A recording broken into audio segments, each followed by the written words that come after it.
Reçois la gloire, reçois la louange.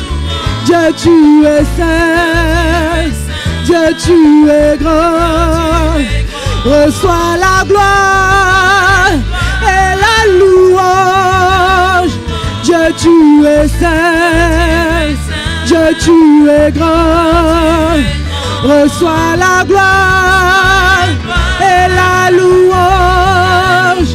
Dieu, tu es saint, Dieu, tu es grand. Reçois la gloire et la louange. Dieu, tu es saint, Dieu, tu es grand. Reçois la gloire et la louange. Dieu, tu es saint, Dieu, tu es grand. Reçois la gloire et la louange. Dieu, tu es saint, Dieu, tu es grand. Reçois la gloire et la louange. Dieu, tu es saint, Dieu, tu es grand. Reçois la gloire et la louange. Dieu, tu es saint, Dieu, tu es grand.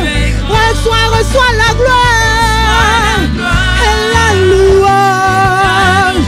Dieu, tu es saint, Dieu, tu es grand.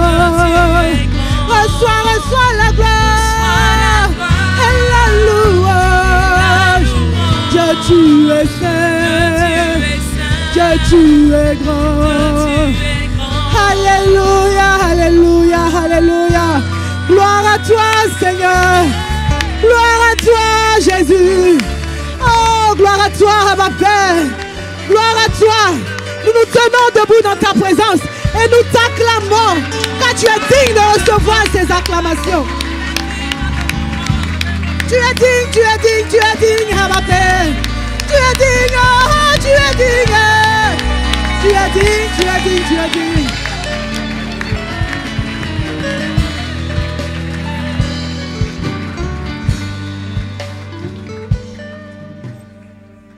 Ces acclamations sont à toi, Seigneur.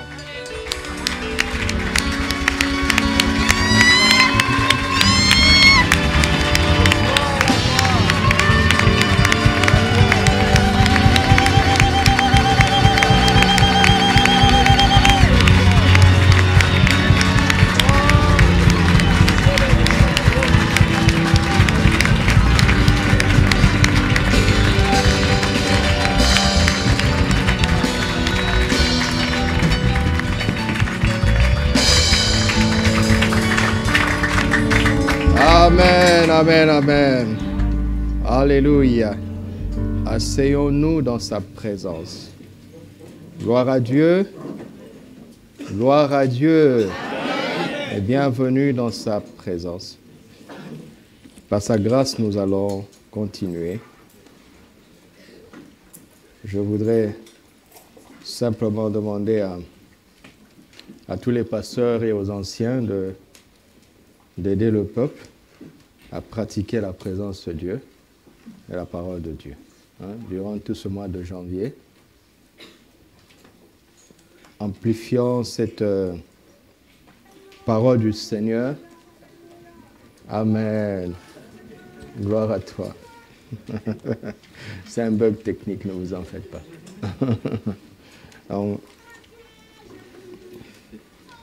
Bon, j'attends alors.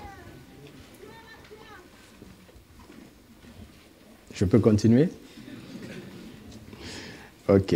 Donc, aidons le peuple, les pasteurs et les anciens dans la parole, et tous les responsables dans leurs équipes, même au niveau de PSP, soutenons-nous, d'accord? Aidons-nous à pratiquer la présence de Dieu et la parole de Dieu. Alléluia. Ça, c'est une première communication. La deuxième concerne une question. Un éclairage que maman m'a dit de donner hier, pendant le message à un moment donné, j'ai montré comment le Seigneur a élevé sa parole au-dessus de son nom. Vous vous souvenez? Et j'ai dit aussi que le nom de Jésus a été souverainement élevé dans les cieux. Vous vous souvenez? Ce n'est pas moi qui le dis, hein? C'est dans Philippiens 2. Et que notre Père qui est où? Aux cieux. Et ça dit que le nom de Jésus dans les cieux est souverainement élevé au-dessus du Père. Littéralement, oui. Mais concrètement, qu'est-ce que cela veut dire? Vous savez, Dieu est Dieu en dehors du ciel et de la terre. N'est-ce pas? Au commencement, Dieu créa les cieux et la terre. Avant les cieux et la terre, Dieu était. N'est-ce pas? Et le ciel, c'est ce lieu spirituel où il a choisi de se positionner en tant que Père. Notre Père qui est aux cieux. Dieu est Dieu, il est plus grand que les cieux. D'accord? Mais dans le ciel, il y est en tant que Père. Ok? À un moment donné, mon père a été responsable, sa fonction dans son travail, lui donnait de gérer un personnel de plus de 3000 personnes. Ok? Mais dans la maison, il était juste notre papa. Vous comprenez ça? Dans la société, il était en charge de plus de 3000 personnes. Mais dans la maison, il était juste notre papa.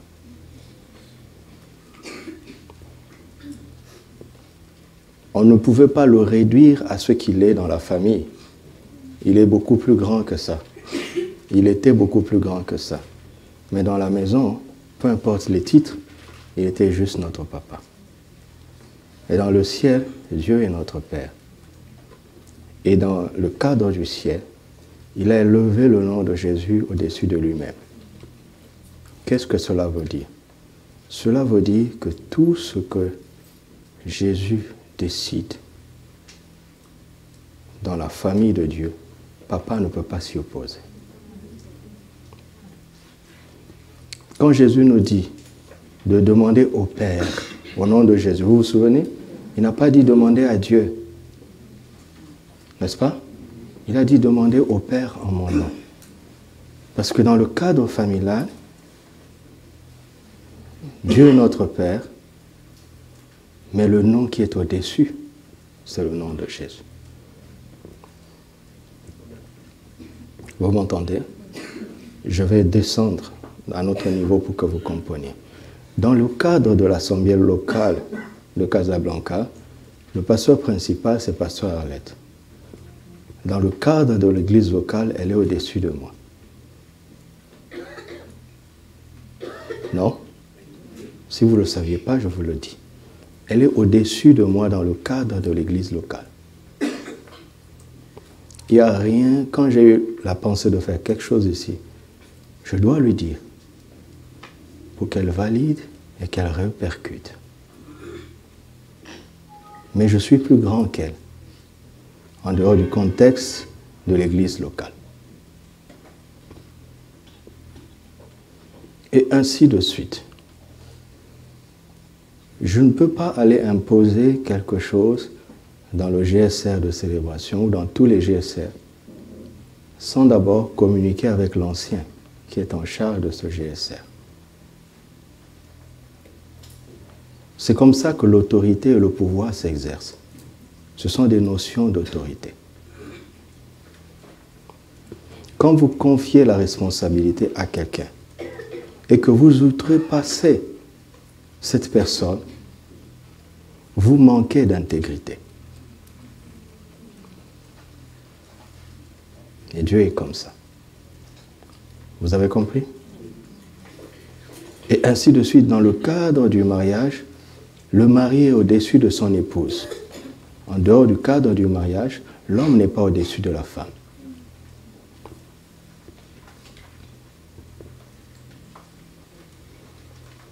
C'est clair?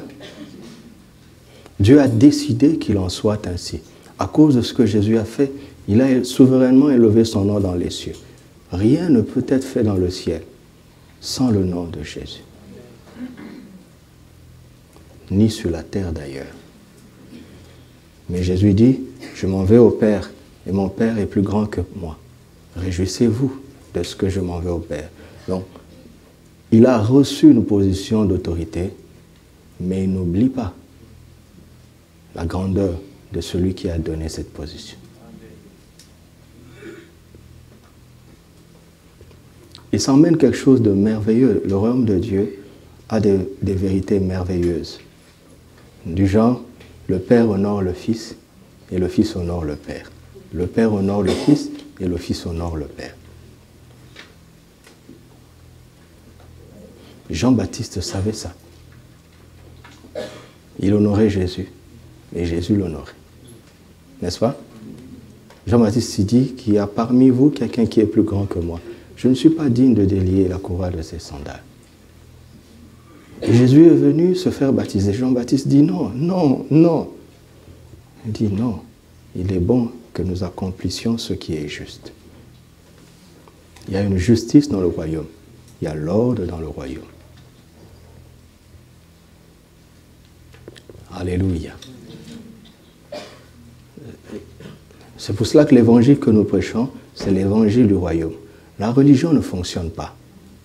D'accord? C'est l'évangile du royaume.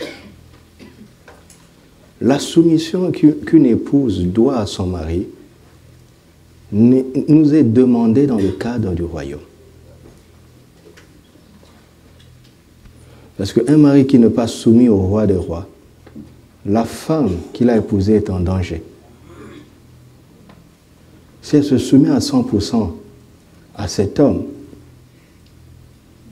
et que cet homme abuse d'elle, qui va la protéger?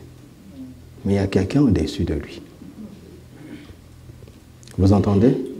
Donc quand tu te maries en Christ, n'aie pas peur de te soumettre à ton mari. S'il ose dépasser les limites, lui aussi il a un chef. Et le chef le remettra à l'ordre. Dans les familles, c'est la même chose. Et ainsi de suite. Amen.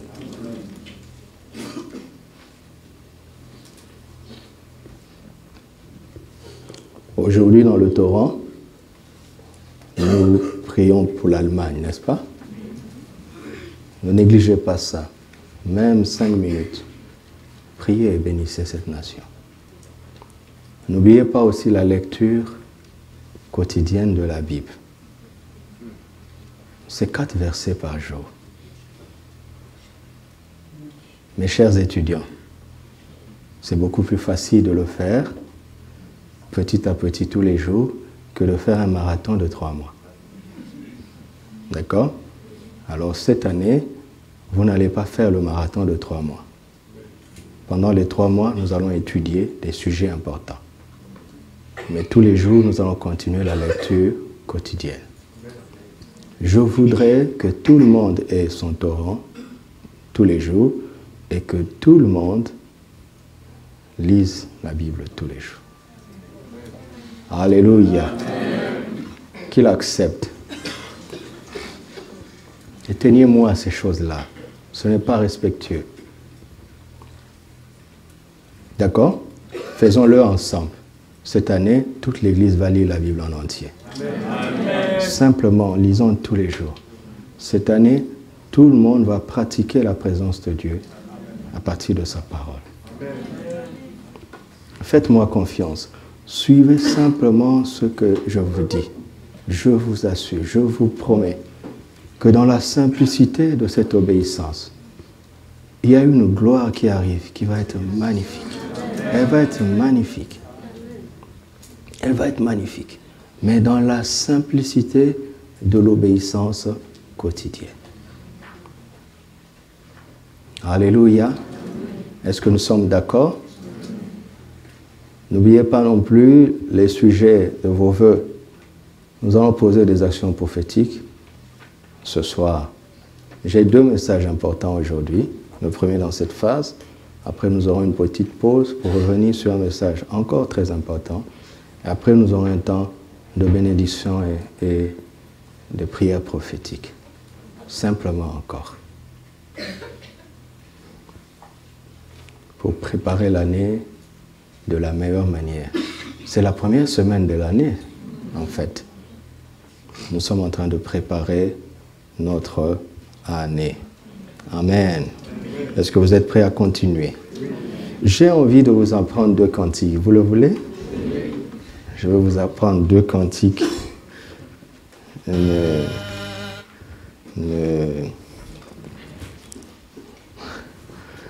Le style va peut-être pas vous intéresser.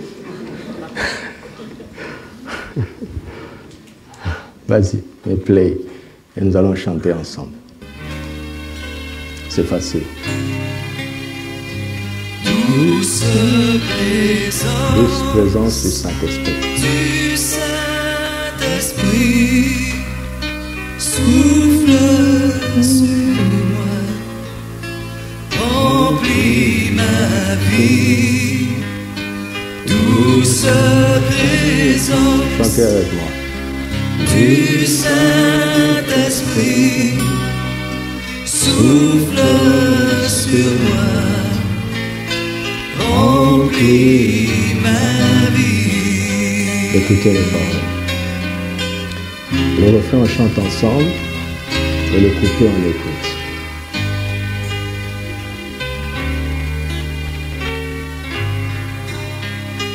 Douce présence du Saint-Esprit, souffle sur moi, remplis ma vie.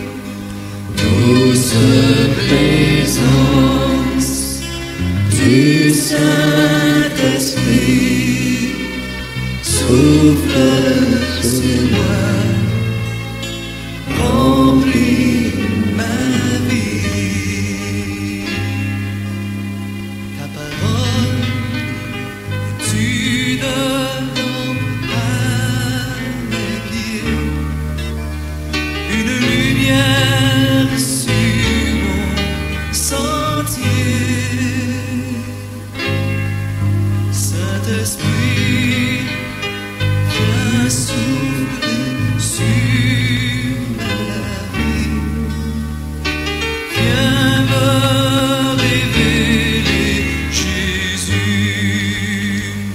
Douce présence du Saint-Esprit, souffle sur moi, remplis ma vie. Douce présence du Saint-Esprit,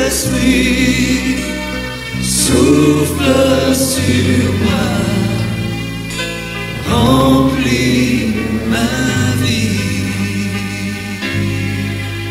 Saint-Esprit, j'ai tellement besoin de toi, de ton amour, de ta paix, de ta joie. Viens dans ma vie révéler Jésus. Sonde mon cœur chaque jour. Douce présence du Saint-Esprit, souffle sur moi, remplis ma vie. Douce présence du Saint-Esprit, souffle sur moi, remplis ma vie. Merci.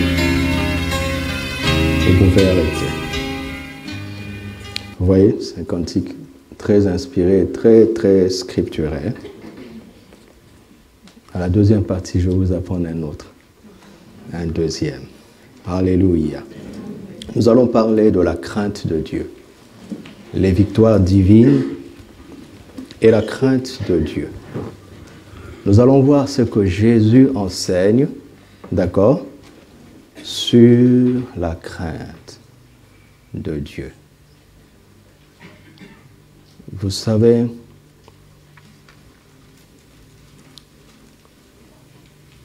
pour mieux respecter une personne, il faut la connaître. N'est-ce pas? Je commence par un cas négatif. Nous avons l'habitude de côtoyer les autorités de loin.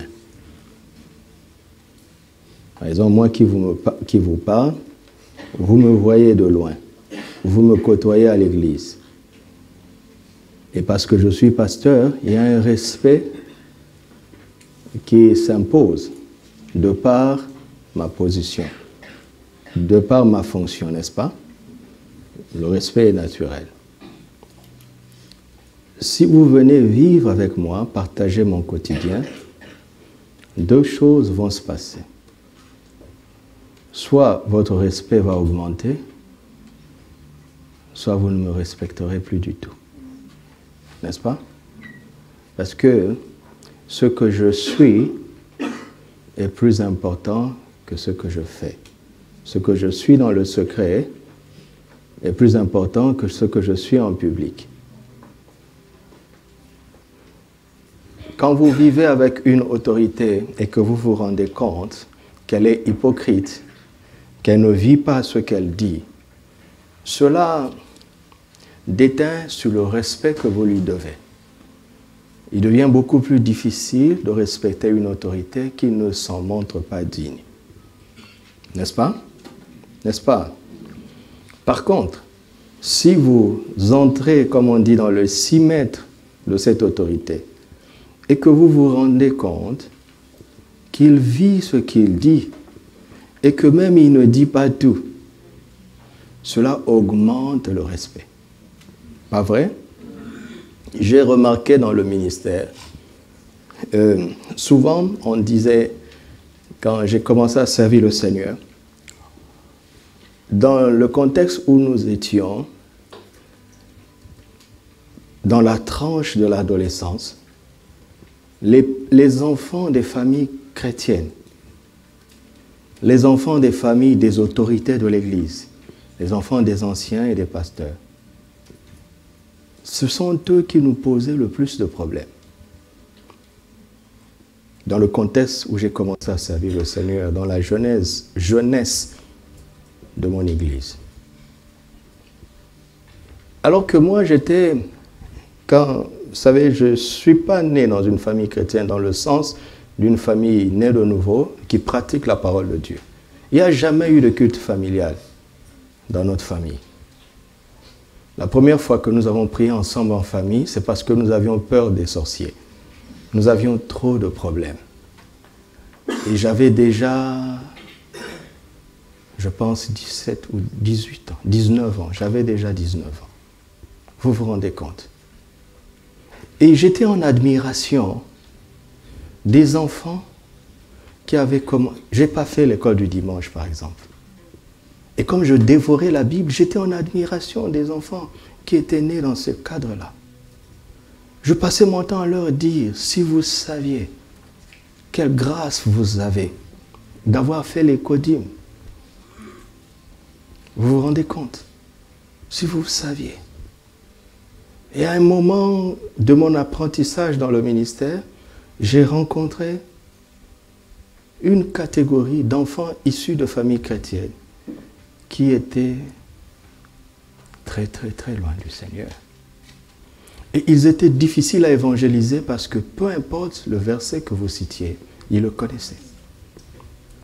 Ils maîtrisaient les choses de l'Église, mais leur cœur était loin du Seigneur. Et nous avons appris aussi quelque chose qui circulait, même certains pasteurs l'ont accepté en se disant que chaque enfant doit faire sa propre expérience de rébellion pour retrouver Jésus. Et les gens ont accepté ça. Je vois ça se prêche dans les églises. Rébellion pour retrouver Jésus. Déjà, ça peut être un aller sans retour. Ou bien, comme nous l'avons vu, je l'ai vu, il y a eu des allers et retours, mais quand l'enfant est revenu, il y avait un enfant. Elle était enceinte. Certains même ont contracté le sida. Je me souviens d'un cas d'une fille de 16 ans. Elle était apparemment innocente. Son père était fier d'elle. Mais papa ne savait pas tout ce que l'enfant a fait hypocritement. Elle a connu un homme une seule fois. Elle est revenue, elle s'est repentie. 2 semaines après, on a appris que le monsieur est décédé. Et il a laissé une liste. Et il a dit qu'il avait le sida. À 16 ans, elle est partie furtivement faire le test. Elle était séropositive. Elle nous dit, je ne sais même pas comment je vais dire ça à mes parents. N'acceptez pas ça, d'accord? Ne prévoyez pas que vos enfants connaissent la rébellion pour revenir. N'acceptez pas ça. Parce que, bon, déjà s'ils reviennent, c'est bien, mais ils peuvent revenir avec beaucoup de mauvaises choses dans leur vie. Regrettable. N'acceptez pas ça. Ce n'est pas le plan de Dieu. Nous n'avons pas besoin de goûter au mal pour mieux connaître Dieu. On n'a pas besoin de ça. On n'a pas besoin. Une autre pensée qui s'est répandue, qui disait, la plupart des enfants des pasteurs ont des problèmes parce que le diable les attaque. Tous les démons que le papa chasse dans les vies des gens poursuivent leurs enfants. Si c'est le cas, moi je ne chasserai plus les démons. Mais oui, je vous assure, si je dois chasser les démons dans vos vies, pour qu'ils détruisent mes enfants, les démons vont rester dans vos vies. Ah, je vous dis, hein, je suis sincère, je ne vais pas le faire.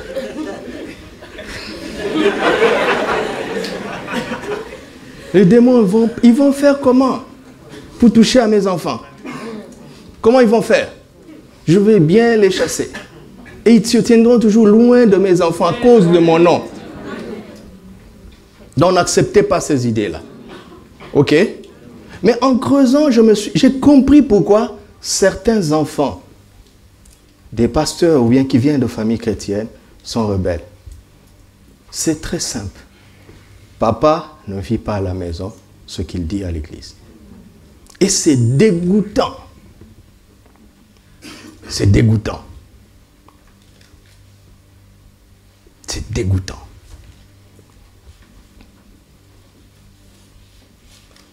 Pourquoi je dis ça? Parce que, en réalité, qui d'entre nous ici peut se tenir devant Dieu et rester debout? Si Dieu apparaît ici, nous serons tous prosternés. Ça ne s'apprend pas. Vous savez ça, non? Ça ne s'apprend pas. Ça ne s'enseigne pas. S'il se manifeste ici, automatiquement, nous serons prosternés. Maintenant, plusieurs envoyés de Dieu sont venus parler de sa grandeur, de sa majesté, pour inciter le peuple à le craindre. Parce qu'il en est digne, n'est-ce pas? Parmi tous ces messagers, personne ne l'a vu.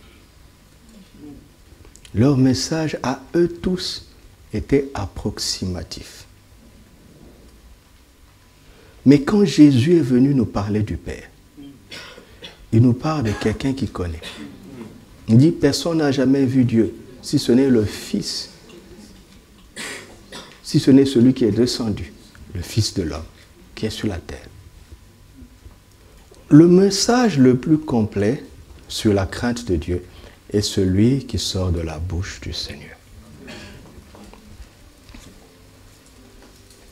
Alléluia. Et c'est ce que nous allons étudier.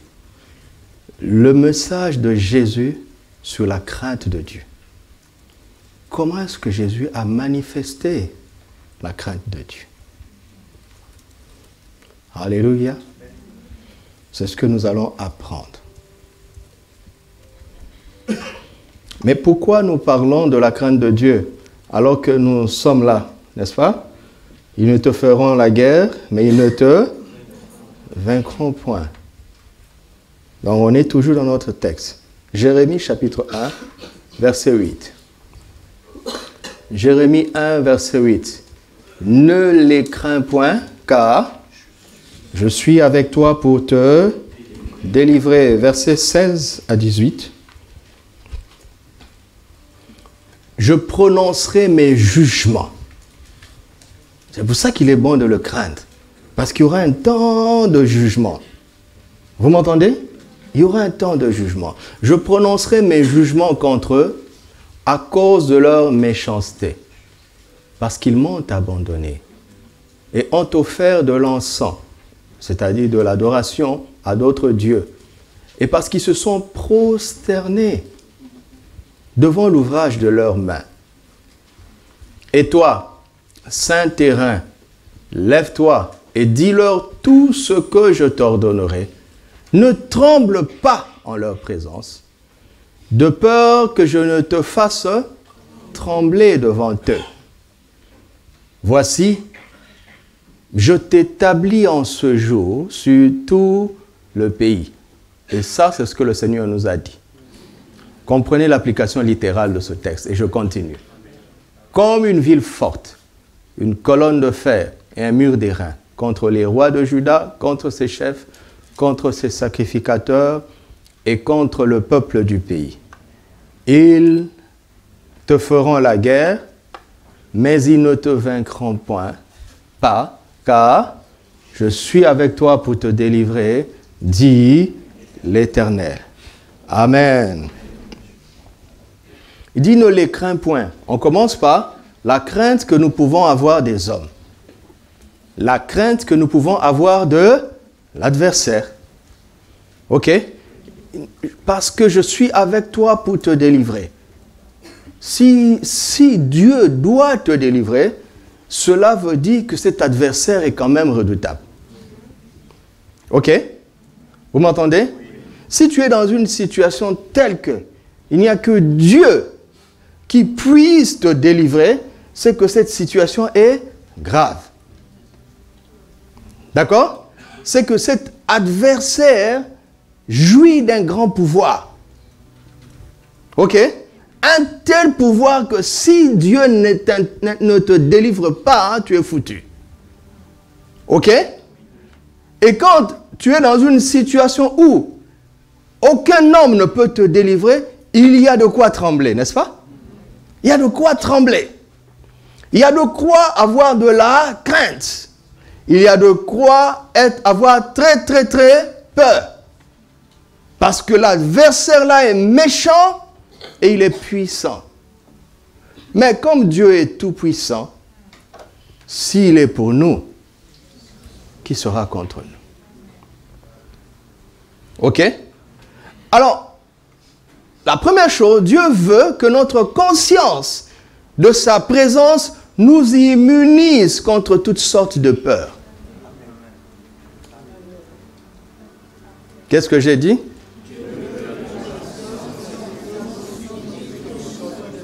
Pourquoi? Parce que Satan qui est dépouillé n'a plus de pouvoir sur nous à condition de nous pousser à avoir peur. Pourquoi? Parce que là où il y a la peur, il n'y a plus la foi. Or, Dieu n'est pas avec nous physiquement. Il est avec nous spirituellement. Un seul moyen d'entrer au bénéfice de sa présence, c'est à travers la foi. C'est par la foi. Comprenez la ruse du malin. Il sait que celui qui est avec nous est plus fort. D'accord? Mais nous ne pouvons bénéficier de son secours que par la foi. Alors, s'il veut nous vaincre, il doit attaquer notre foi. Il ne va pas nous attaquer, nous. Il n'oserait même pas attaquer celui qui est avec nous. Mais il va attaquer notre trait d'union avec celui qui est avec nous. La foi. Et comment il procède? C'est en créant des scénarios. Satan est un grand metteur en scène. Il va créer des scénarios qui feront que nous pourrions avoir peur. De sorte qu'à cause de la peur, nous perdions la foi qui nous rend conscients que le Tout-Puissant est avec nous. C'est clair? C'est clair? N'oubliez plus jamais le message d'homme de peu de foi. D'accord? N'oubliez plus jamais ça. Parce que la peur, les inquiétudes paralysent notre foi. Elles rendent notre foi inopérante. Tout ce qui est né de Dieu triomphe du monde. Et la victoire qui triomphe du monde, c'est quoi? C'est notre foi. Et si ta foi est paralysée, l'ennemi peut t'opérer. Vous m'entendez? Et les gens disent, mais Dieu est avec nous, pourquoi de telles choses arrivent? Dieu est là vraiment. Mais il ne peut pas intervenir sans ta foi, parce que ce serait illégal. C'est clair? Affiche-moi Hébreux chapitre 2, verset 14 à 15. Hébreux 2, 14 à 15. Ainsi donc, puisque les enfants participent au sang et à la chair, il y a également participé lui-même, afin que par la mort, il anéantit celui qui avait, c'est-à-dire qui? Le diable a quoi? Vous entendez ça? C'est pas qu'il avait, il l'a. D'accord? Mais le Seigneur l'a anéanti. Ok? Verset 15. Et qu'il délivra, voilà la délivrance qui vient toujours là. Et qu'il délivra tous ceux qui, par la crainte de la mort, étaient retenus toute leur vie dans la servitude. Ils sont retenus pourquoi? À cause de la crainte de la mort.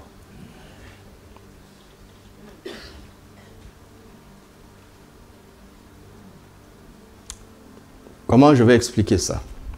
Si tu as l'antidote contre la mort, nous allons le voir.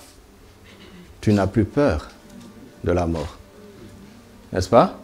Si tu as un médicament contre une certaine maladie, tu n'en as plus peur. Par exemple, quand on est vacciné d'une certaine maladie qui sévit quelque part, on n'a plus peur de toucher. On n'a plus peur d'être contaminé. Et la vie, Zoé, nous a été donnée par la foi en Jésus. Nous avons en nous la puissance qui est au-dessus de la mort. C'est pour cela que Satan ne peut rien contre nous. Mais si tu ne le sais pas et que tu as peur, il pourra agir. Pas parce que Dieu n'est plus avec toi, mais c'est à cause de ta peur. Alléluia. Alors, Dieu dit à Jérémie, ne les crains point. D'accord? Alléluia. Amen. Et il dit, ne tremble pas. Si tu trembles, je te ferai trembler. Je réfléchissais, je méditais, et je parlais au Saint-Esprit. Et il m'a expliqué il y a longtemps, peut-être que je vous l'ai déjà dit. Il dit, écoutez, c'est moi qui ai créé l'homme. Toutes les fonctions de l'homme sont l'invention de Dieu. D'accord? Écoutez.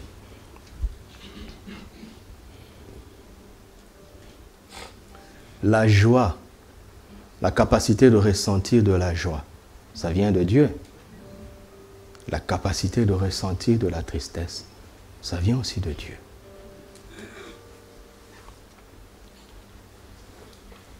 Donc, la capacité d'avoir peur, ça vient aussi de Dieu.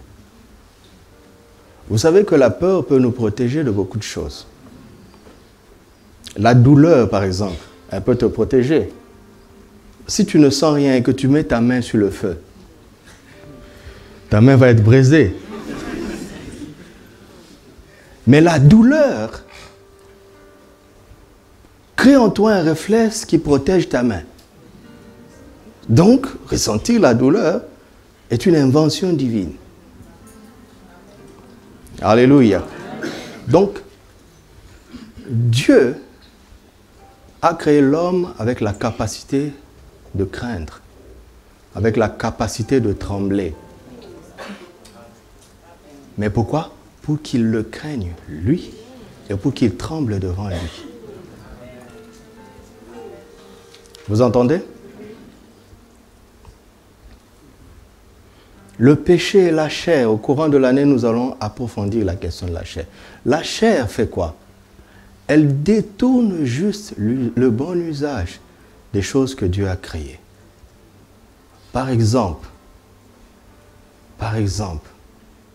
l'amour, ça vient de Dieu, n'est-ce pas?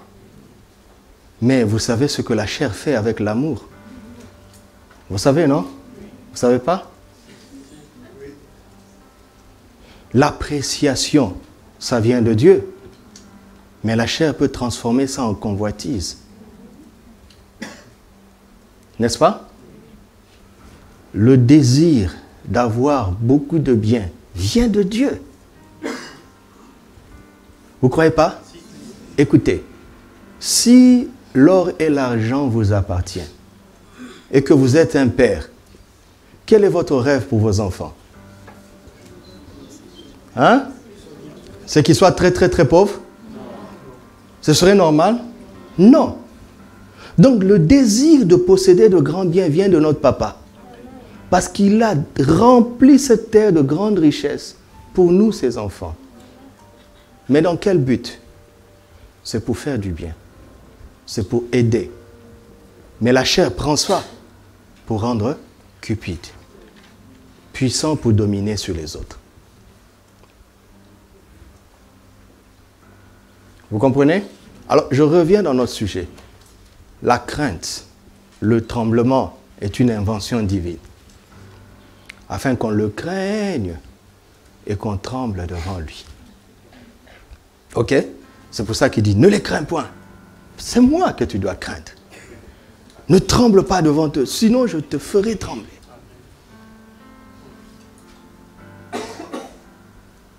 Vous comprenez? Je veux, et nous prierons pour cela tout à l'heure, nous allons consacrer nos âmes, pas seulement nos esprits. Nous allons les reconsacrer au Saint-Esprit pour dire, Saint-Esprit, quels que soient les sentiments, les émotions que peuvent éprouver mon âme, je veux qu'à partir de cette année, que toutes ces émotions servent à ta volonté. Si tu as tendance à pleurer facilement, d'accord? Cherche les souffrances de Dieu. Cherche les choses qui le font pleurer et pleure pour ça. D'accord? Tu as été doté d'une grande compassion. Mais parce que tu es charnel, tu n'utilises pas ça dans la compassion. Les larmes viennent de lui? Ou bien est-ce que Satan a créé les larmes? Non. Satan n'a rien créé. Il détourne juste tout ce que Dieu a fait. Alléluia. Et j'aime ce que Paul dit. Il dit, ayez en vous quoi? Les sentiments qui étaient en qui. Je dis, comment? Pourquoi des sentiments? Nous, on est spirituel, on est rigide. Tu n'es pas un ange. Tu n'es pas un ange. Tu as un corps et une âme. Et crois-moi, ceux qui sont de l'autre côté, ceux qui sont morts, regrettent ce corps. Ils regrettent. Et pendant qu'on est là et qu'on a encore la capacité de ressentir les choses, pour montrer à l'humanité la compassion de Dieu, pour montrer sa bonté, pour montrer même à l'humanité la haine qu'il a du péché. La haine, la capacité de haïr vient de Dieu. Il t'a rendu capable de haïr, pas pour que tu haïsses les gens, mais pour que tu haïsses l'iniquité. Tu as aimé la justice et tu as haï l'iniquité. Tu as haï l'iniquité. Tu as détesté l'iniquité. C'est pourquoi, ô Dieu, ton Dieu t'a oint d'une huile de joie par privilège au-dessus de tes semblables. Tu as haï. Jésus était capable de haïr, mais il n'a pas osé haïr Judas. Il aurait pu. Il aurait pu. Mais il dit non, je n'ai pas été doté de la haine pour ça. Alors il a concentré toute sa capacité de haïr sur la seule chose qui doit être haïe, c'est le péché. Si tu ne hais pas ce que tu dois haïr, tu finiras par haïr ce que tu ne dois pas haïr. Vous m'entendez? Alléluia. Amen. Merci Seigneur de m'avoir rendu capable de ressentir de la crainte. Merci Seigneur de m'avoir rendu capable de trembler. Lisons. 1 Corinthiens chapitre 2, à partir du verset 3e. Moi-même, j'étais auprès de vous comment? Dans un état de faiblesse. Et ce n'est pas la faiblesse du péché. Dans lequel l'autre état? Et de quoi? Arrêtons-nous d'abord. Mais il a dit à Jérémie, ne crains point. Il n'a pas dit ça, il a dit, ne les crains point. Voici un homme qui craint maintenant là où il doit craindre et qui tremble là où il doit trembler. Vous voyez ça? Qui comprend ça? Qui lève la main. Verset 4. Et ma parole et ma prédication ne reposent pas sur les discours persuasifs de la sagesse, mais sur une démonstration d'esprit et de puissance, afin que votre foi fût fondée non sur la sagesse des hommes, mais sur quoi? À chaque fois qu'il devait prêcher, il avait peur. Je vous assure, il tremblait tellement au point de se mettre de l'avant. Parce que s'il se met de l'avant, d'accord, la foi du peuple va être fondée sur lui et non sur la puissance de Dieu. Il avait peur de passer à côté. Parce que nous rendrons des comptes, nous qui prêchons.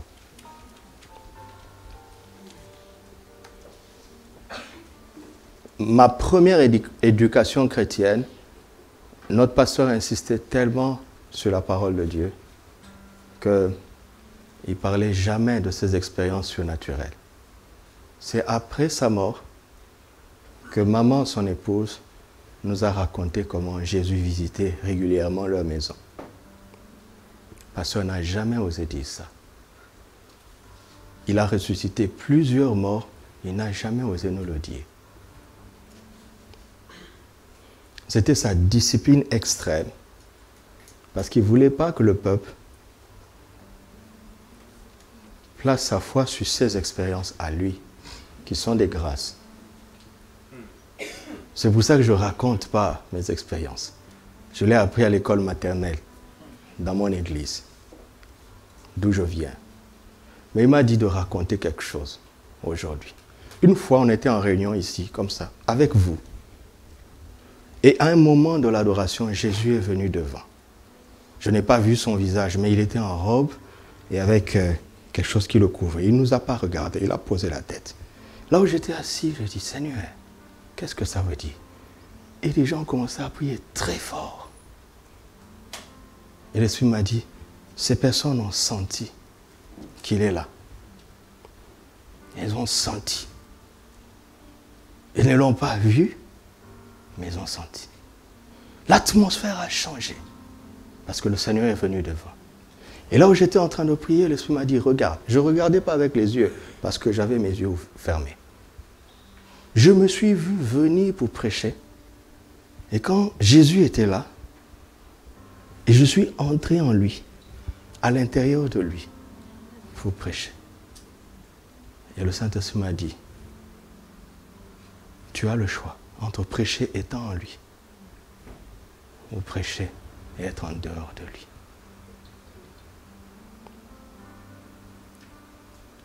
J'ai dit, waouh, donc on peut donner un sermon sans que ce soit Christ qui nous parle.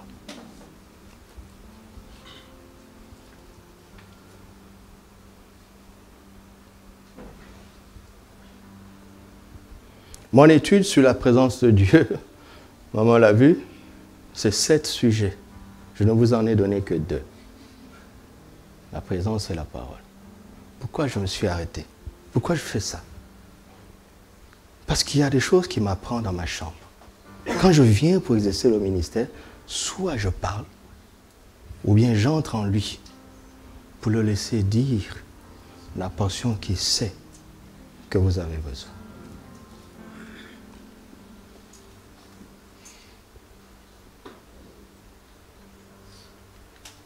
Mes amis, tremblez à chaque fois que vous êtes là. D'accord? Quel que soit le ministère que vous exercez ici, mes amis, je vous en supplie, tremblez. Tremblez. Et c'est ça, c'est cette attitude de crainte et de tremblement qui fera que le peuple pourra s'appuyer sur lui. Pas sur nous, mais sur lui seul.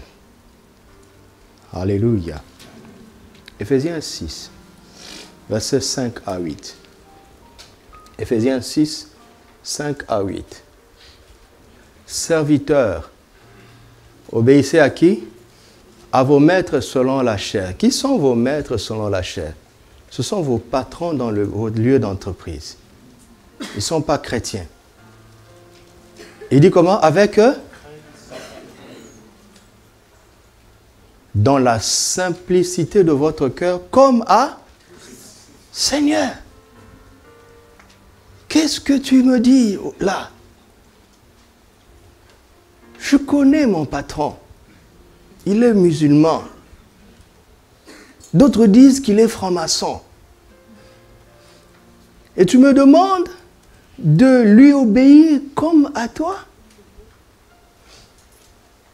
Et il me répond, quelle est la foi que j'ai admirée le plus en Israël? Le centenier romain. Il dit, maître, tu n'as pas besoin que tu te déplaces. Regarde, moi qui suis soumis à des supérieurs, j'ai des serviteurs, des soldats sous mes ordres. Je dis à l'un, va, et il va, et à l'autre, viens, il vient. Toi, tu es l'autorité suprême. Dis seulement une parole. Et mon serviteur sera guéri. Jésus l'a regardé en admiration. Parce que cet homme a compris la puissance de l'autorité de la parole. Où? Pas à l'église. Quelqu'un entend ça? C'est pas à l'église. Et pas à la synagogue. Dans sa relation, dans le mécanisme de son travail, il voit que, en fait, le chef, qu'est-ce qu'il fait? Les vrais chefs, qu'est-ce qu'ils font? Ils ne font que parler. Avez-vous remarqué que plus tu grandis en autorité, plus tout ce qui te reste à faire, c'est de parler. C'est les ouvriers qui touchent, qui agissent. Plus tu deviens chef, plus il ne te reste plus qu'à parler et à signer. Vous avez remarqué ça?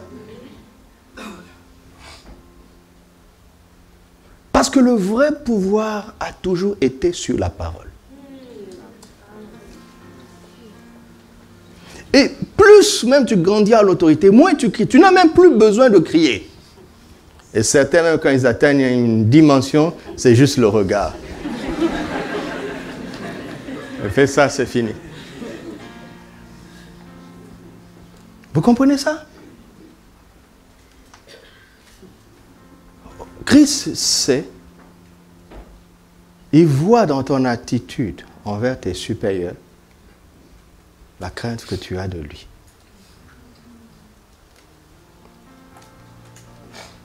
Verset 6. Non pas seulement sous leurs yeux, comme pour plaire aux hommes, d'accord, mais comme des serviteurs de Christ qui font de bon cœur la volonté de Dieu. Nous parlerons de la volonté de Dieu demain.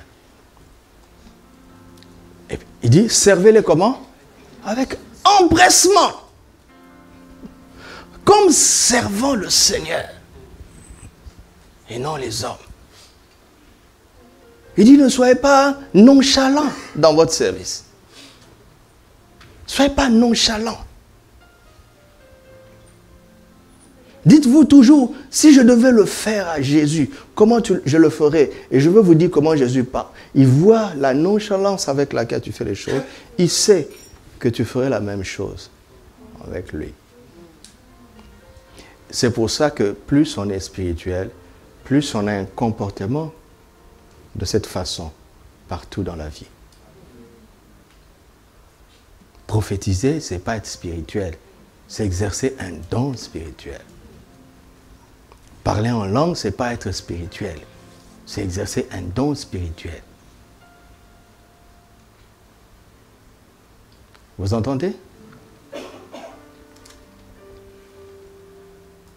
Dernièrement, j'ai reçu une convocation à la police le mardi avant le réveillon. Je suis donc venu ici parce que je voulais prendre un document. Je sais quel genre de document on me demande. Et j'arrive au bureau du numéro 1 de la police. Le secrétaire m'accueille et m'introduit. Il me regarde et dit « Bonjour monsieur, asseyez-vous, soyez en paix. Je suis juste venu me présenter à toi. » Parce qu'on a changé de responsable. Et il a voulu que je sache, parce que j'avais le téléphone du premier responsable, il a été affecté ailleurs. Et on s'est assis et il m'a demandé, est-ce que vous aurez des fêtes? Tout ça, c'est tout ce qu'il voulait savoir. Il dit, c'est pour votre bien, c'est pour votre sécurité. Donc on a sympathisé. Alors je devais aller chez le secrétaire pour donner les dates et les lieux et les adresses de ce qu'on devait faire. J'arrive, le gars sort un gros carnet, un gros classeur en mon nom. Il ouvre comme ça. Un gros RAS. Gros comme ça. Rien à signaler. Vous savez, RAS, ça veut dire rien à signaler. Je disais à maman, mais pourquoi ils ont mis ça en si gros caractère? Pourquoi? Et ils étaient tous bienveillants. Parce qu'il n'y a aucun dossier contre moi. Qu'il en soit toujours ainsi au nom de Jésus. Aucun dossier. Ça fait que, même s'ils n'aiment pas ce qu'on fait, ils n'ont pas de prétexte. Vous entendez?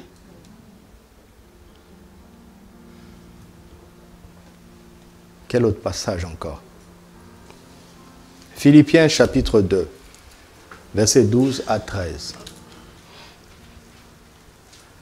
Ainsi, mes bien-aimés, comme vous avez toujours obéi, travaillez à quoi? À votre salut avec crainte et... Ah! Mon ami, le salut est précieux, il peut se perdre.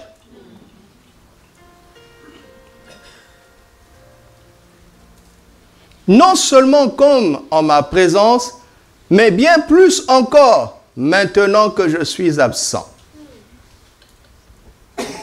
Car c'est Dieu qui produit en vous le vouloir et le faire selon son bon plaisir. Qu'est-ce que cela veut dire? Si je dois faire quelque chose d'important pour mon salut, et si j'arrive à le faire, je dois trembler et non me frapper la poitrine, parce que si j'ai réussi, c'est encore lui qui a produit ça en moi.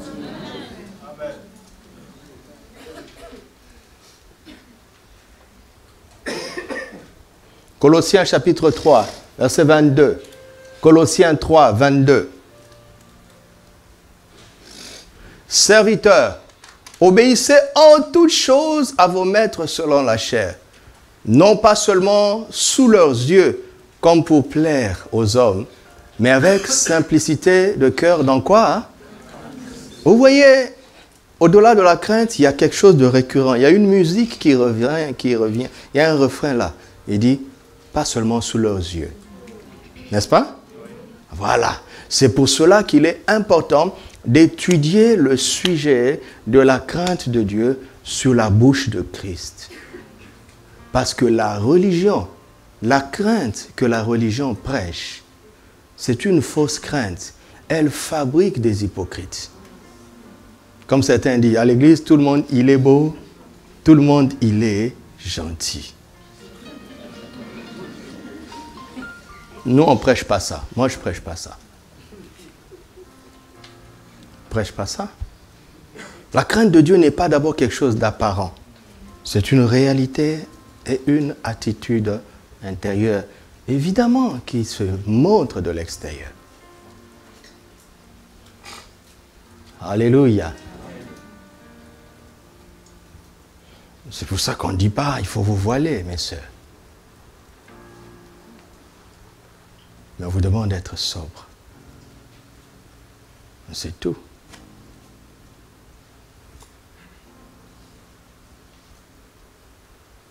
Les hommes aussi ont de tenues à respecter. Les habits trop slim, trop moulants, là, c'est pas bien aussi. Les frères, vous aussi.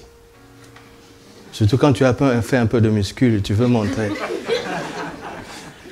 Quel est le but? Quel est le but? Écoutez-moi. Il n'y a aucun intérêt à vouloir plaire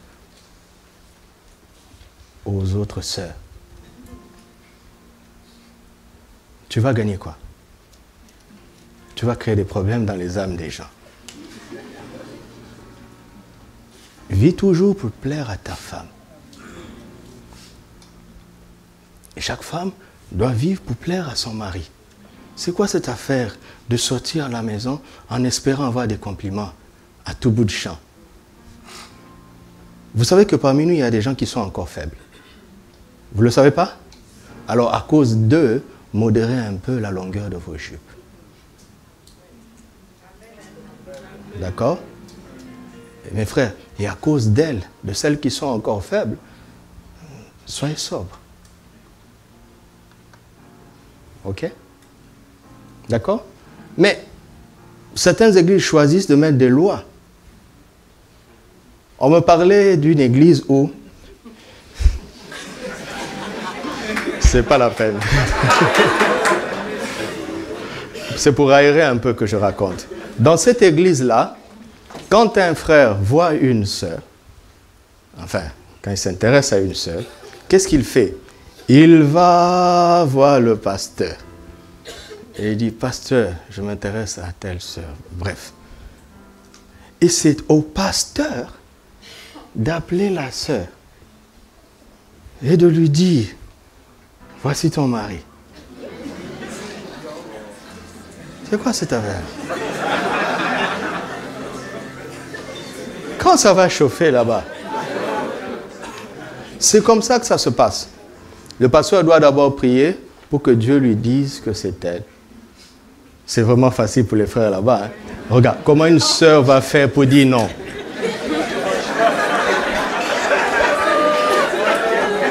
C'est beau, hein? Allez là-bas, devenez membre là-bas. Écoutez, et à partir de ce moment, s'ils sont d'accord, les fiancés, quand ils sont présentés à l'église, ils ne se rencontrent que sous l'arbre qui se trouve dans la cour du pasteur. C'est bien, hein? Sécurité totale. Mais avec ça, il y a eu des grossesses. Par quel miracle? Par quel miracle? Vous savez, le péché est tellement intelligent qu'il peut toujours contourner les lois. Ça ne sert à rien.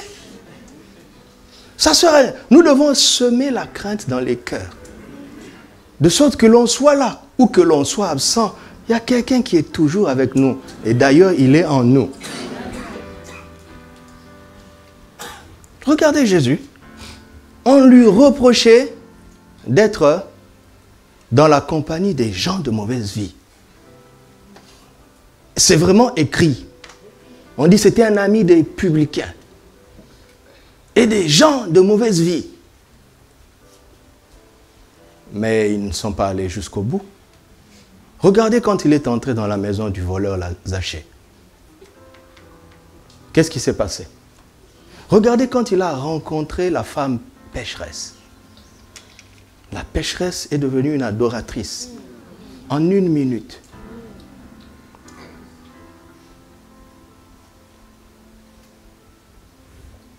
Ne regardez pas le commencement de l'histoire, regardez jusqu'au bout. On me parlait d'un pasteur, je ne sais même pas quoi qualifier. Pour moi, ce n'est pas un serviteur de Dieu. Il n'est qu'entouré que de femmes. Et il prend le passage de Luc, où il dit, avec plusieurs femmes qu'il a servées. On cite le nom, et il y avait même une de laquelle il avait chassé 7 démons. Et vous voyez le pasteur qui a chassé des démons et des prostituées, après, il a un harem. Sur la base de Luc 8. Il s'isole dans des pièces avec les sœurs. Vous savez ce qu'il fait dans la suite. Soit disant que c'est un homme de Dieu. Non, ce n'est pas un homme de Dieu. Vous avez déjà vu Jésus avoir un entretien seul à seul avec une femme? Être isolé avec une femme? Vous avez déjà vu ça? Ma question vous influence. Je ne suis pas en train de vous pousser à dire non. Parce que non, c'est faux.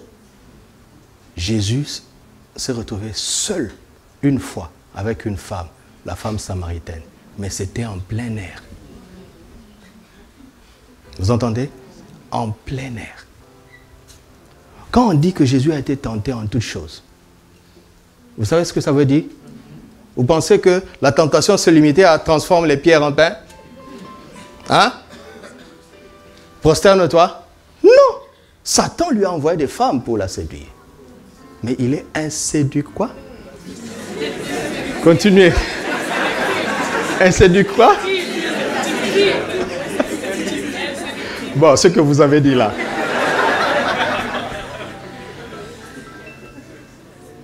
La crainte de Dieu.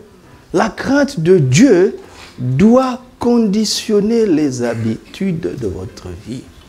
Pas parce que c'est une loi ecclésiastique ou religieuse, mais parce que vous êtes conscient que où que vous soyez, il est avec vous. Alléluia.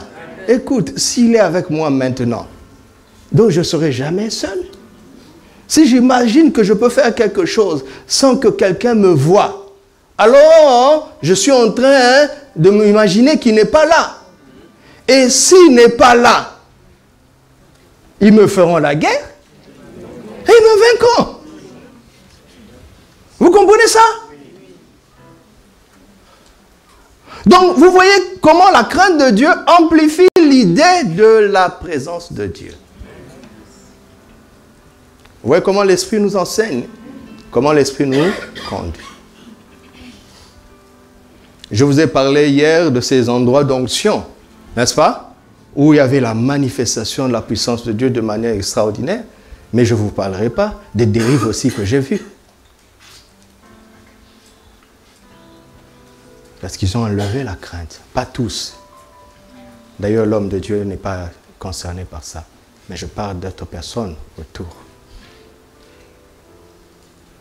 Être conscient qu'il est avec nous, c'est déjà bon. C'est merveilleux.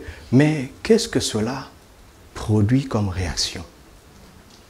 N'est-ce pas que ça doit nous pousser dans la crainte? Alléluia.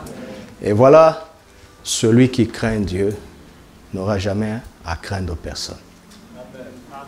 Celui qui tremble devant Dieu ne tremblera jamais devant personne.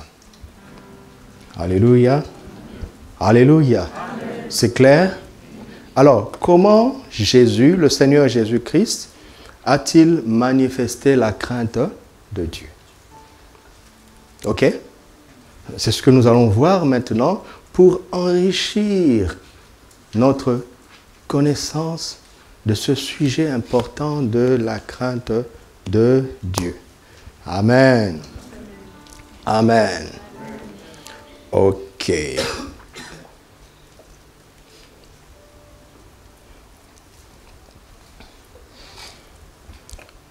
Luc 22, verset 39. Luc 22, nous allons voir la première sagesse, le premier secret que Jésus nous livre. Après être sorti, il alla selon sa coutume à la montagne des Oliviers. Ses disciples le suivirent. il y alla comment? Selon sa coutume. Vous entendez? Selon sa coutume, soulignez ça. Selon sa coutume. Lorsqu'il fut arrivé dans ce lieu, il leur dit, priez afin que vous ne tombiez pas en tentation. Autrement dit, si vous ne priez pas, qu'est-ce qui va se passer? Vous allez succomber. Donc, quelqu'un qui craint Dieu pratique la prière parce qu'il craint de le décevoir. N'est-ce pas? Vous savez, en matière du péché, la bonne volonté ne suffit pas. D'accord? Nous avons besoin d'une aide supérieure. Donc nous devons pratiquer la présence de Dieu par la prière. Et cela va nous donner la force contre la tentation. Verset 41. Puis s'éloigna d'eux à la distance d'environ un jet de pierre. Et s'étant mis à genoux, il pria lui-même. Vous voyez, après leur avoir dit de prier, lui-même il le pratique, disant, Père, si tu voulais éloigner de moi cette coupe, toutefois que ma volonté ne se fasse pas, mais la tienne. Voici lui-même, il demande le secours de Dieu dans la prière. S'il n'avait pas prié, il était en danger. N'est-ce pas? Il était en danger. Selon sa coutume. Ok? Selon sa coutume. Luc 4, verset 16. Luc 4, verset 16. Il se rendit à Nazareth, où il avait été élevé, et selon sa coutume, vous voyez ça? Selon sa coutume, il entra dans la synagogue quand? Le jour du sabbat. Donc il avait une deuxième coutume, ce que dimanche était sacré. Il fallait qu'il soit à l'église. Vous entendez ça? C'était une coutume. Il entra dans la synagogue le jour du sabbat. Il se leva pour faire la lecture. Suivez. Et on lui remit le livre du prophète Ésaïe. Et l'ayant déroulé, il trouva l'endroit où il est écrit « L'Esprit du Seigneur est sur moi parce qu'il m'a oint pour. » Je veux dire, entre guillemets, c'était comme par hasard. Vous entendez? Comme par hasard. Vous savez qu'il n'y a pas de hasard. Vous savez, mon Dieu est un Dieu de rendez-vous. Oui? Quand Dieu décide un rendez-vous pour toi, il va regarder ta coutume, tes habitudes, afin de te rencontrer là-bas. Mais si tu as une vie, vaille, il ne sait pas comment s'y prendre. Vous comprenez ça? Les gens pensent que l'onction, c'est comme ça, tu pries en langue, fort, et l'onction vient. Ça, c'est l'onction charnelle. C'est un rendez-vous où Dieu, qui a l'habitude d'oindre les gens, Dieu a cette habitude-là. Il a l'habitude de bénir les gens. C'est la coutume de Dieu de bénir les gens. C'est la coutume de Dieu de prêter sa force à quelqu'un pour aider les autres. C'est sa coutume, c'est son habitude. Et il cherche à faire coïncider sa coutume avec une bonne coutume d'un de ses enfants sur terre.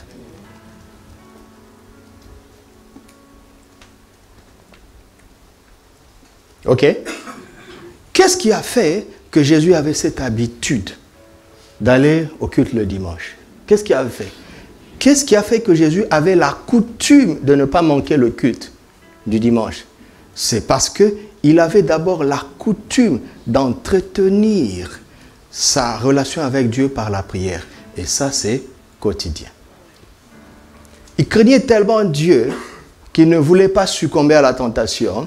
Alors, pour ne pas succomber à la tentation, il devait pratiquer la prière. Mais c'est tellement précieux, c'est tellement précis qu'il avait un programme de prière régulier.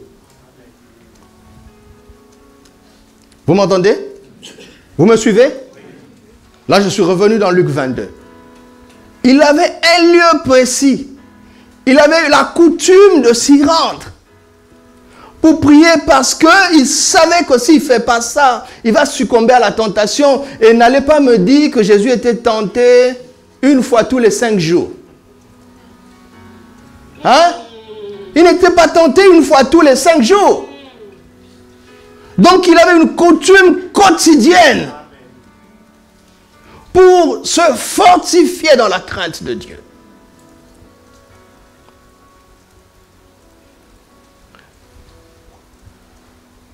Et quelqu'un qui a un culte quotidien avec Dieu, comment fera-t-il pour manquer le culte du dimanche?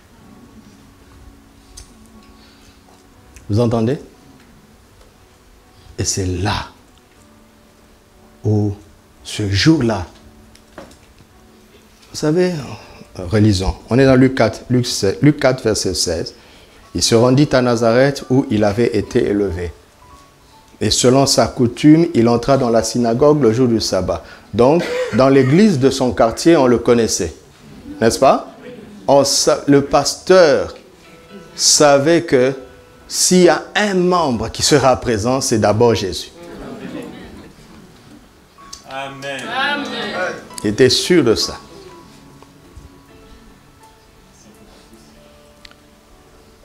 Il se leva pour faire la lecture. Ça m'interpelle. Jésus n'était pas un chrétien du dimanche. Il était actif dans le service, dans le culte. Tellement actif et qu'il a tellement donné des preuves qu'on lui donnait de l'espace. Il faisait quelque chose au culte. Je ne sais pas comment le culte se faisait là-bas, mais avant le sermon, c'est Jésus qui venait et qui lisait « Le Seigneur soit avec vous ». C'est la parole du Seigneur. Non, ça c'est pour vous réveiller simplement. Il avait un rôle. Donc il commençait à être accepté, n'est-ce pas, dans le cercle des serviteurs. On lui donna le livre du prophète Ésaïe. Ce n'est pas lui qui a choisi. Qu'est-ce que cela veut dire? Comme par hasard, ce jour-là, c'est tombé sur la parole de l'onction. Donc il y a des dimanches où il a lu d'autres versets. Et il est resté tranquille. Qui t'a dit que Dieu ne t'a pas visité hier? Qui t'a dit que Dieu ne t'a pas visité avant-hier? Mais ce sont des couches. Ce sont des couches. Reste fidèle. Garde cette coutume. Ton jour viendra. Alléluia! Ne te décourage pas, ne te décourage pas. Ne te décourage pas. Sois fidèle. Ne perds pas cette coutume. Ne perds pas cette bonne habitude. Voici le premier secret que Jésus nous enseigne. Il dit, un homme, une femme qui craignent Dieu a une bonne habitude de prière et de service à l'église. Alléluia. Alléluia. Marc chapitre 10, verset 1. Jésus étant parti de là, se rendit dans le territoire de la Judée au-delà du Jourdain. La foule s'assembla de nouveau près de lui et selon sa coutume, il se mit encore à enseigner. Associer coutume et encore pour vous montrer à quel point quand tu réveilles Jésus, il enseigne. Tu marches avec lui, il enseigne. Tu manges avec lui, il enseigne. Quel que soit l'événement qui se passe, il s'en sert pour enseigner. Tu marches avec Jésus, il voit quelqu'un semer et il s'assoit et dit, un semeur se leva. Quel que soit ce qui arrive, il en tire un enseignement. C'était sa coutume de tout interpréter à la lumière des Écritures. Oh, alléluia. Dis-moi comment est-ce que le diable va t'avoir? Comment est-ce que le diable va t'avoir si tu as toujours une lecture céleste de tout ce qui se passe? Amen. Alléluia. Justement, ne pas craindre Dieu, c'est attribuer le pouvoir aux hommes et considérer qu'ils font ça par eux-mêmes et qu'ils peuvent faire ce qu'ils veulent, comme si Dieu n'existait pas. Attention, le dictateur de ton pays, s'il continue de faire ça, c'est parce que Dieu le laisse faire. Tout ne lui est pas permis. Si quelque chose de difficile t'arrive, tremble d'abord. Au lieu de réagir, d'accuser Dieu, pourquoi tu m'as abandonné? Ou bien d'envoyer le feu chez les gens qui te font du mal. Tremble, pose-toi la question, pourquoi Dieu a laissé faire? Pourquoi Dieu a permis qu'une telle difficulté s'abatte sur moi? Ils te feront la guerre. Pourquoi? Parce qu'il est là. Il dit, petit, mon enfant, ce n'est pas un problème. Moi, je ne vois pas que tu es en danger. Je ne te vois pas dans une situation difficile.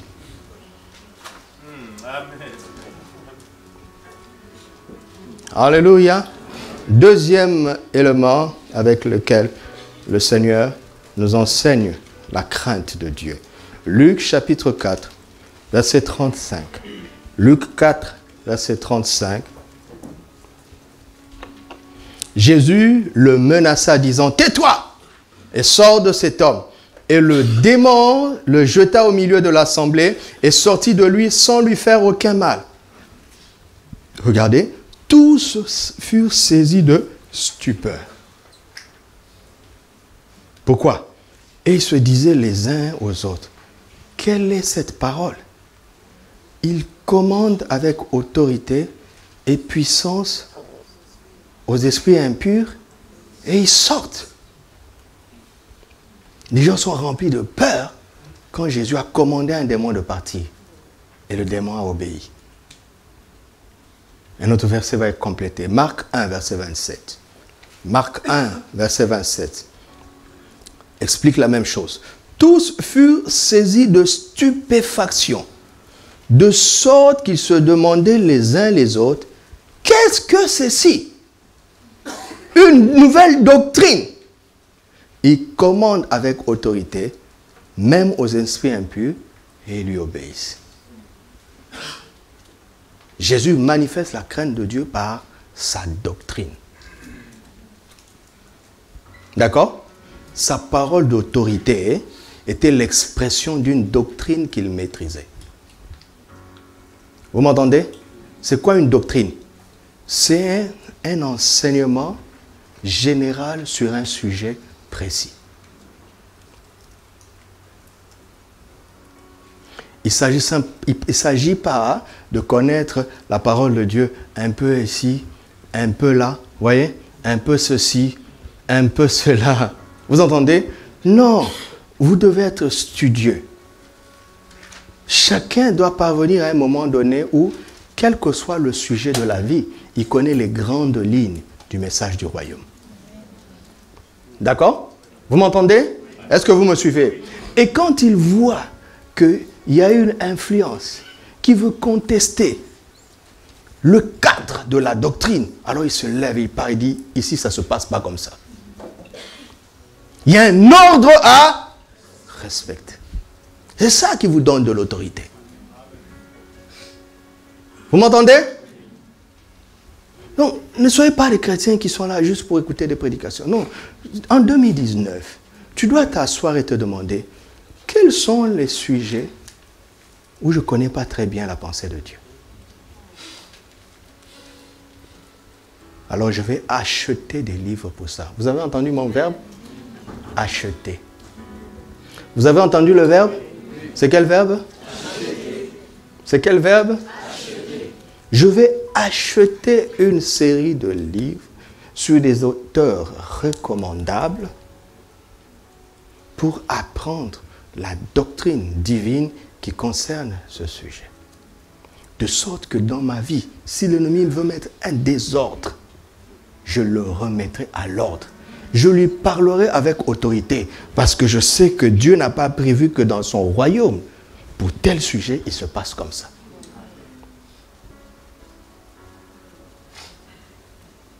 Et quand tu fais ça, tu sèmes la crainte de Dieu autour de toi. Si d'où lui vient cette autorité? Ça lui vient de la connaissance de la doctrine de Dieu. Et vous savez, Jésus disait, ma doctrine vient d'en haut, n'est-ce pas? Vous le savez, non? Vous le savez? Nicodème, le docteur d'Israël, est venu lui dire, toi, tu es un docteur venu de Dieu. Est-ce que ce que tu fais là, nous tous là, on fait pas ça?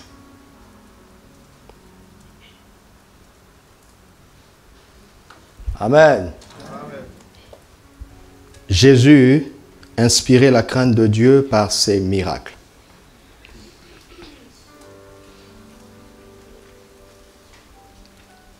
Luc chapitre 5, versets 24 à 26, je lirai sans commentaire. Or, afin que vous sachiez que le Fils de l'homme a sur la terre le pouvoir de pardonner les péchés, je te l'ordonne, dit-il au paralytique, lève-toi, prends ton lit et va dans ta maison. Et à l'instant, il se leva en leur présence, prit le lit sur lequel il était couché et s'en alla dans sa maison glorifiant Dieu. Verset 26, tous étaient dans l'étonnement et glorifiaient Dieu, remplis de crainte. Il disait, nous avons vu aujourd'hui des choses étranges. Ils étaient remplis de crainte. Remplis de crainte. Jésus manifestait la crainte de Dieu par sa sagesse, ses réponses et ses conseils. Notez ça. Par sa sagesse, ses réponses et ses conseils. Marc chapitre 6, versets 1 à 2. Jésus partit de là et se rendit dans sa patrie. Ses disciples le suivirent. Quand le sabbat fut venu, il se mit à enseigner dans la synagogue. Beaucoup de gens qui l'entendirent étaient étonnés et disaient, d'où lui viennent ces choses? Quelle est cette sagesse qui lui a été donnée? Et comment de tels miracles se font-ils par ces mêmes miracles? On a déjà vu. Mais ce qui les impressionne, c'est la sagesse. Est-ce que vous savez que vous pouvez inspirer la crainte de Dieu là où vous êtes simplement par votre sagesse? D'accord? Et si vous êtes léger, d'accord? Vous ne poussez pas les gens à craindre Dieu. Je me souviens d'un jour, un compatriote avait fini ses études et comme nous étions venus un peu la même année, moi j'étais déjà pasteur, il m'a invité à la fête. Je suis allé, une fête extrêmement païenne. Ils sont au 3e étage. Dès que tu arrives au coin de la rue, tu entends déjà la musique. Tapage dérange les voisins. Bon, j'étais invité. Dès que j'entre, et puis un comédien parmi eux dit « Pasteur est là, arrêtez la musique, Pasteur est là. Arrêtez la musique, Pasteur est là. » Je me suis assis. Il a emmené un carton de jus. Il me dit « Pasteur, tu vois, j'ai ouvert en ta présence. C'est vraiment du jus. » Moi, je n'avais pas de soupçon. En fait, ils avaient des alcools très forts qui diluaient avec le jus. Et comme j'étais son invité, il n'a pas voulu que je tombe dans le piège. C'est là où j'ai compris, en fait. Parce que dans leur table, il y avait des cartons de Al-Boustan. Ah ah! Mais c'est des Al-Boustan infusés de... De toute façon, j'étais allé par politesse pour faire quelques minutes et partir. Et l'un d'eux est venu là. Dis-moi, où il est écrit dans la Bible qu'il ne faut jamais boire? Je lui ai dit, mais... Bois? Je t'ai rien dit. Acclamez.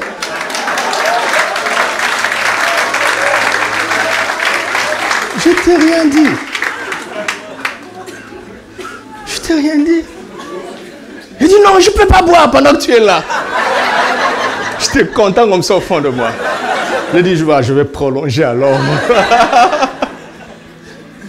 Regarde, quand tu es léger, tu vois, quand tu es, tu vois, tu n'es pas propre. Tu es comme ça là. Il y a des gens qui marchent pas.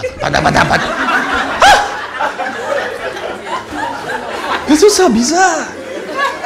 Oh mon gars, comment ça va? Tape là. Un fils de Dieu. Et puis tu vas chanter le suroît.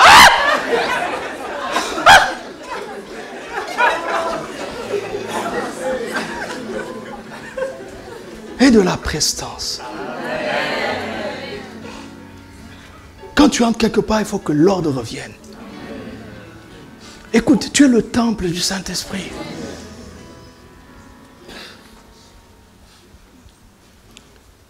Quand tu entres quelque part, les gens doivent nettoyer rapidement leur maison. Mettre de l'ordre. Tu inspires la sagesse. Tu inspires la crainte de Dieu. Vous imaginez le désordre dans la présence de Dieu? Quand tu entres quelque part, on doit sentir la paix. Tu dois emmener la paix, même dans des lieux de deuil. Un jour, quelqu'un avait connu une situation très difficile. J'étais tellement touché que je priais la nuit. Je ne savais pas quoi faire. Et le Seigneur m'a dit, les courses qu'il a à faire, va le faire avec lui. J'ai quitté la maison à 6h30. Je l'ai appelé. Je lui ai dit, tu dois être au bureau là à quelle heure? Il dit 7h30, pasteur. Je lui ai dit, bon, je viendrai te prendre. J'ai passé l'avant-midi avec lui. On a fait des courses ensemble. On n'a même pas réussi. Mais quand je suis rentré, il m'a envoyé un SMS. Il dit, pasteur, ta présence m'a fait du bien. Parce que j'ai emmené la paix. J'avais aucun mot à lui dire. Ce qu'il avait vécu était difficile. Et il a raison d'avoir mal. Il a raison. Il a une âme. Il a une âme. Arrêtez de dire aux gens, Seigneur, mon frère, prends courage, Seigneur, prends courage. Prends courage. Tu sais de quoi tu parles? C'est pas sage, ça.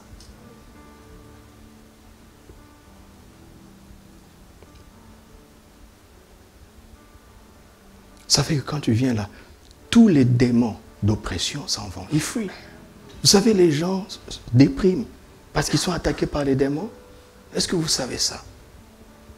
Vous savez que les démons peuvent oppresser les chrétiens, opprimer les chrétiens, pas les posséder, mais les opprimer. Ils bombardent leurs pensées par des déraisonnements, comme la caverne d'hier. Où est l'enfant de Dieu? Il se met lui-même dans un mécanisme de pensée sans fait un cercle vicieux. Il tourne ça dans tous les sens. Il ne voit plus les bienfaits de Dieu. Il commence à compter que les situations sont difficiles. Vous pensez qu'il fait exprès? Il connaissait la Bible quand même. Ne l'accusez pas, il est en train de subir quelque chose. Viens avec la sagesse de Dieu. Assis-toi là. Atmosphère contre atmosphère. Ceux qui sont en train de lui faire la guerre, ils vont partir à cause de la présence de celui qui est sage et qui est en toi.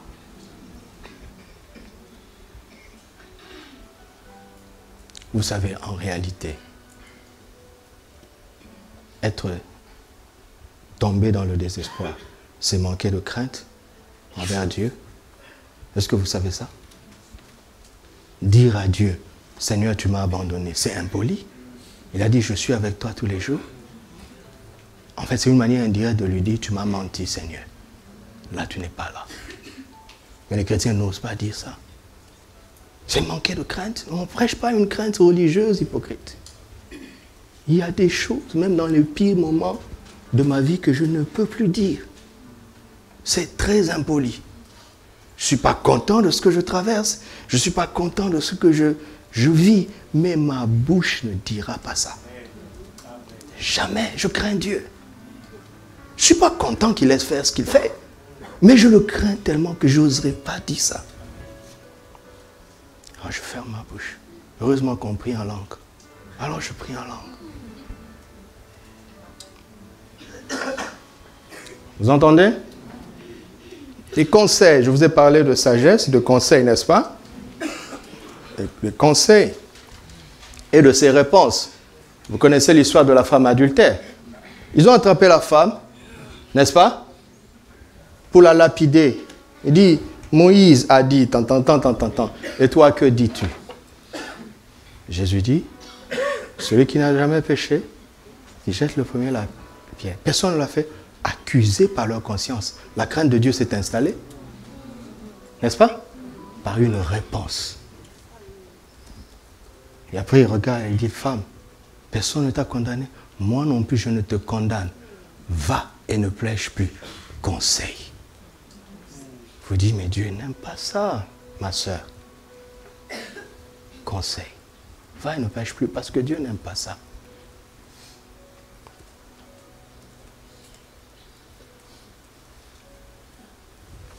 Jésus manifeste la crainte de Dieu comment?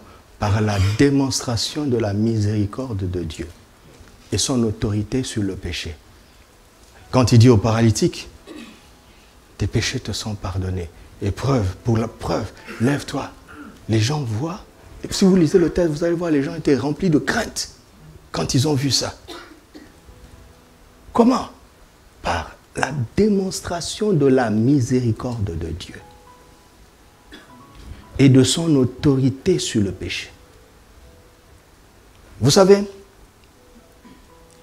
si tu avais une vie très très bizarre et que le Seigneur t'a changé, rentre de temps en temps voir tes amis d'autrefois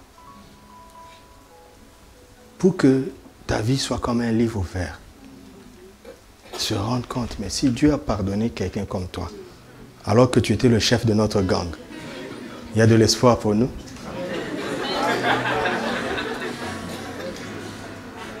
Il y a de l'espoir.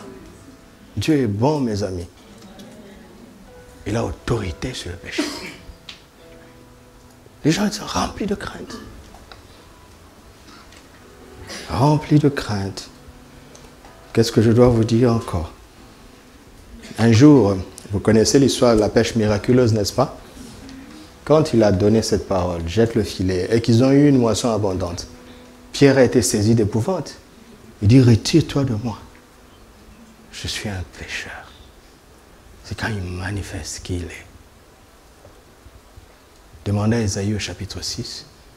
Il était prophète, donc il parlait de la part de l'Éternel. Mais le jour où il a vu l'Éternel, mon Dieu, son message s'est retourné sur lui-même. Il tirait toujours malheur aux autres, plus vite que son ombre, il tirait le malheur. Mais ce jour, il dit, malheur à moi. Je parlais de quelqu'un que je n'ai pas vu. Vous savez, Dieu est un Dieu de rendez-vous. D'accord? Il attend de voir une bonne coutume que tu as dans la prière. De temps en temps, il viendra te révéler qui il est. Vous savez, moi j'étais idolâtre, très très catholique. Je priais le chapelet 3 fois par jour. J'avais une statue de Marie dans ma chambre. Je lui offrais un bouquet de fleurs 3 fois par jour. J'ai rencontré les protestants qui m'ont dit que prier les statues, c'est mauvais. Ils m'ont lu Exode 20. Puisque c'était la Bible, j'ai accepté. J'ai abandonné ça. Mais je ne savais pas à quel point c'était mauvais. Un jour, 2 ans plus tard, j'étais déjà loin de cette idolâtrie. Je priais une nuit. C'est des rendez-vous qui ont changé ma vie. Une seule parole à l'église. Le Saint-Esprit m'a dit, ne passe pas une nuit entière sans te lever pour prier. J'étais très jeune. Je suis allé voir le prédicateur qui avait manifesté l'onction parce que c'était une réunion d'onction. Je suis allé le voir, vous dire, voici ce que j'ai entendu. Il m'a regardé de manière condescendante. Il dit, Dieu ne peut pas te dire ça. La nuit est faite pour dormir, mon frère. Je suis rentré. Première nuit sans prier, je me réveille, je suis triste. Deuxième nuit sans prier, je me réveille, je suis triste. Alors, pour calmer ma conscience, je prie fort, fort, fort la journée. Mais Dieu a dit la nuit. Si Dieu t'a dit de prier 15 minutes la nuit, tu ne vas pas remplacer ça par 5 heures la journée. Ce n'est pas la même chose. Un rendez-vous est un rendez-vous. Alors le 3e jour, le Seigneur m'a dit, mais moi je t'ai parlé. Et tu as écouté un homme. Et l'Esprit m'a conseillé, il dit, mais qu'est-ce que tu perds en le faisant? Je vous assure, j'ai entendu dans mon cœur, il m'a dit, n'est-ce pas que... Je dis, comment je vais le faire? Il dit, mais n'est-ce pas que chaque nuit tu te lèves pour aller aux toilettes? Il dit, simplement, je ne te demande pas de mettre un réveil. Mais quand tu vas aux toilettes, au retour tu pries. Au début, je faisais 5 minutes. Après, c'était des veillées que je ne commandais pas. Et une nuit, il est venu, j'ai pleuré, je ne peux pas vous expliquer. J'ai vu à quel point c'était abominable. Quand Dieu dit qu'il est jaloux et qu'il ne faut pas faire ça, je ne peux pas vous l'expliquer avec des mots. Plus jamais je ne ferai ça. Et quand tu as vécu ce que moi j'ai vécu, Je ne peux pas adorer un homme. Même un grand homme, je peux vénérer personne. J'ai le plus grand estime pour Papa Karambéry, mais jamais il sera à la place de Jésus. À cause de ce que j'ai vu. Où le Seigneur m'a montré à quel point c'est abominable. Si tu passes par là, tu ne reviens plus en arrière. Il faut ces contacts-là, où tu es saisi d'épouvante. Christ a manifesté la crainte par la résurrection. Vous savez, quand il s'est manifesté, ils étaient saisis de peur, n'est-ce pas? Les gardes, c'était la panique totale, n'est-ce pas? Le jour où l'ange est descendu. Mais la dernière chose que j'aimerais vous dire, le plus grand niveau de crainte que Christ a manifesté, c'est à la croix. Mon ami, tu as un fils unique qui ne t'a jamais fait de tort. Mais à cause du péché, tu le sacrifies. Il ne t'a jamais rien fait de mal. Et il crie, mon Dieu, pourquoi m'as-tu abandonné? Et tu ne lui réponds pas. Et vous allez me dire que le péché n'est pas grave. Hein? La croix, ce n'est pas seulement pour notre guérison. Ce n'est pas seulement pour notre rédemption. Regardez le message caché derrière la croix. Dieu est en train de nous montrer jusqu'à quel point il déteste le péché. À cause, si tu veux connaître la valeur d'une chose, regarde le prix.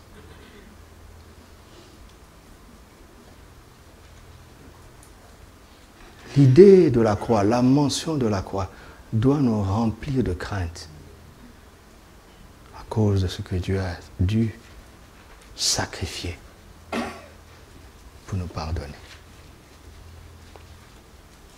Vous m'entendez? Le pentecôtisme d'aujourd'hui, on prend la croix comme un instrument de bénédiction. On prêche la croix, les miracles se produisent. À peine même, les gens viennent dire merci. Et on met l'homme de Dieu ou bien l'instrument sur un piédestal. Ça, ce sont les effets de la croix. N'oubliez pas hier, l'effet de la présence de Dieu n'est pas encore sa présence. Le message de la croix nous montre à quel point le péché est tellement grave que Dieu n'avait pas d'autre solution que de sacrifier son Fils. Ça doit nous faire trembler. Ok? Et nous devons trembler pour ceux qui ne considèrent pas l'évangile. Nous devons leur annoncer l'évangile même s'ils ne veulent pas. Pourvu qu'ils entendent.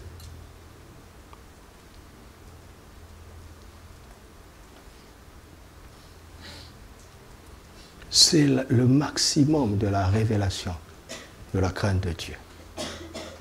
L'œuvre de la croix. Merci Seigneur d'être venu nous instruire. Car nous avons besoin d'entretenir ta présence, qui est le secret de notre force, par la crainte et l'honneur que nous te devons. Merci Seigneur. Alléluia. Nous allons lui rendre grâce pour l'œuvre de la croix. Toi, la lumière qui a vu nos ténèbres, ouvre nos yeux. Nous voulons voir.